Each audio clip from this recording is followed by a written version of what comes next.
Good day everyone. Today I'm going to report to you about the topic Graphs and Networks entitled Through Ups and Downs. First, here are the things to ponder.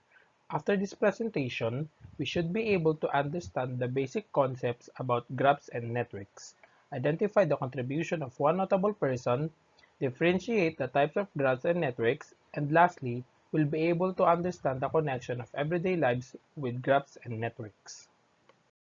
Here are some terminologies. What is a network? A network is made up of objects that are connected in some way, or in sum, a group of objects that are connected together. Examples of networks include road networks, computer networks, rail networks, and social networks. Next is the graph. The graph is often used in a situation where you want the points to represent the other forms of relationship between the lines. The graph of a network consists of points and lines. That is, in graphs, it is called vertex and edges, while in networks, it is called nodes and links. When it comes in one notable person that contributes about the topic of graphs and networks, it is Leonhard Euler. He is the one who made the graph theory and also known as the king of mathematics. Even though Euler is one of the greatest mathematicians from 18th century, there is one problem that's bothering him, and that is the bridges of Königsberg in Prussia.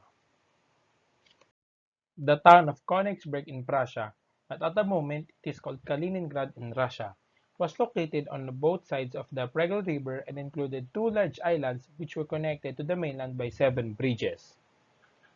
The challenge was to find a path through the city that would cross every bridge once and only once.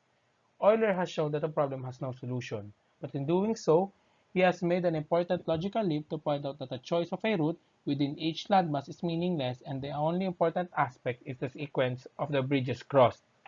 This encouraged him to reshape the problem in abstract terms, replacing each landmass with an abstract node and each bridge with an abstract link.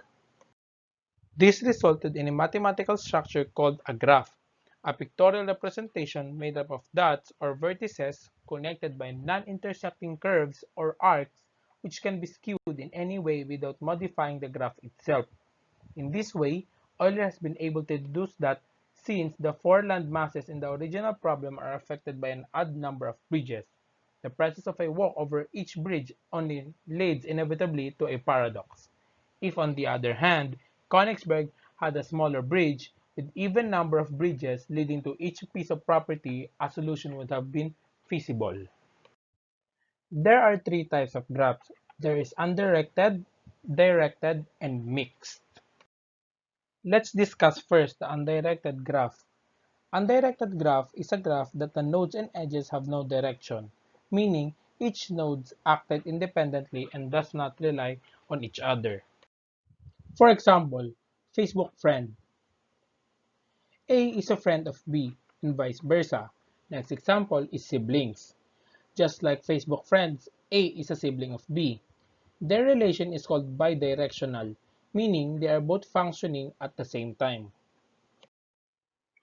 Next is directed graph. Directed graph is a graph that the nodes and edges have a direction. For example, follower in Twitter.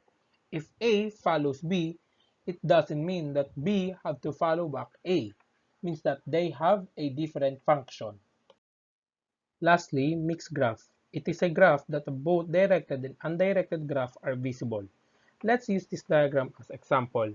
Point S, A, B, and C are the head of company, meaning they are independent.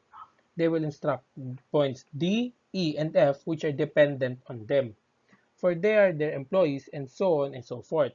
This diagram shows an example that both directed and undirected graph are visible in mixed graph.